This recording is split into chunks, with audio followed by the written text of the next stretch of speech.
اتنا صاف قرآن بات کرتا ہے، اتنا صاف کہ ایک عام سا انسان قرآن پاک کو سمجھنے کے لیے عربی ہونا ضروری نہیں ہے۔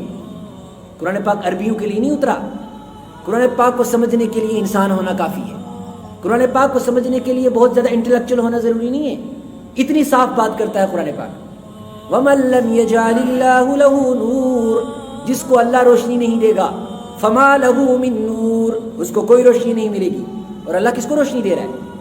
اللہ کس کو روشنی دے رہا ہے؟ جس کو قرآن نصیب ہوگا، جو قرآن سے روشنی حاصل کرے گا۔ اور میں نے ابھی پہلے آیت پڑھی، اب دوسروں آیتوں کو جوڑ لیجئے۔ کتاب انزلناہ الیک لتخرج الناس من الظلمات الی النور، یہ کتاب ہم نے اس لیے اتاری ہے تاکہ لوگ اندھیروں سے نکل کر روشنیوں کی طرف آئیں، ان کو آخرت کی فکر ہو، انہیں اپنے رب کے سامنے کھڑے ہو کر حساب دینے کا ڈر پیدا ہو، اور وہ میٹیریل کی دنیا سے نکلیں اور مسبب الاسباب ذات کی طرف توجہ کریں۔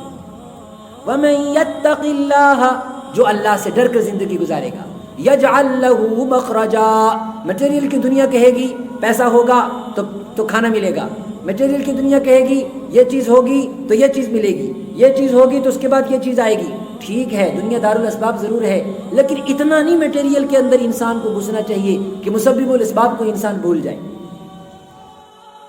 ٹھیک ہے، پیسہ ہوگا تو روٹی ملے گی، لیکن پیسہ کمانے کے پیچھے اتنا نہ جائے کہ نمازیں ضائع ہو جائیں۔ پیسہ ہوگا تو روٹی ملے گی، لیکن پیسہ کمانے کے پیچھے اتنا نہ جائے کہ قرآن سے غافل ہو جائے، آخرت سے غافل ہو جائے۔ بچوں کے پاس ڈگریاں ہوں گی تو ان کو آگے جو ہے دنیا ملے گی، ڈگریوں کے پیچھے اتنا نہ جائے کہ بچوں کی حیا اور پاک دامنی کو بیچ دے، ان کے ایمان کو بیچ دے، ان کے ضمیر کو بیچ دے، ان کی حیا کو بیچ دے۔ ایسا نہ کرے۔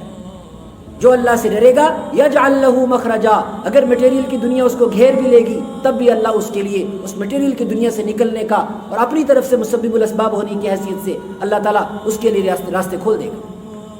وَيَرْزُقْهُ، اور اس کو رزق وہاں سے دے گا، مِنْ حَيْثُ لَا يَحْتَسِبُ، جہاں سے وہ سوچ بھی نہیں سکتا۔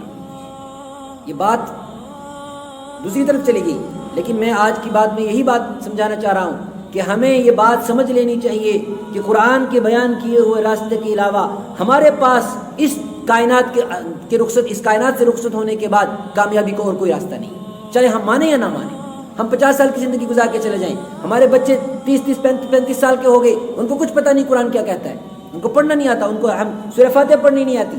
لیکن یاد رکھیں، اگر بچوں کے پاس یہ نہیں ہے، اگر ہمارے پاس یہ روشنی نہیں ہے، نہیں معلوم کہ ہمارا انجام کیا ہو، نہیں معلوم کہ ہمارے جنازے کس حال میں اٹھیں گے۔ ناموں سے اور انسان کے ازمپشن سے اس کی زندگی کے فیصلے نہیں ہوتے، فیصلے تو حقائق پر ہوتے ہیں۔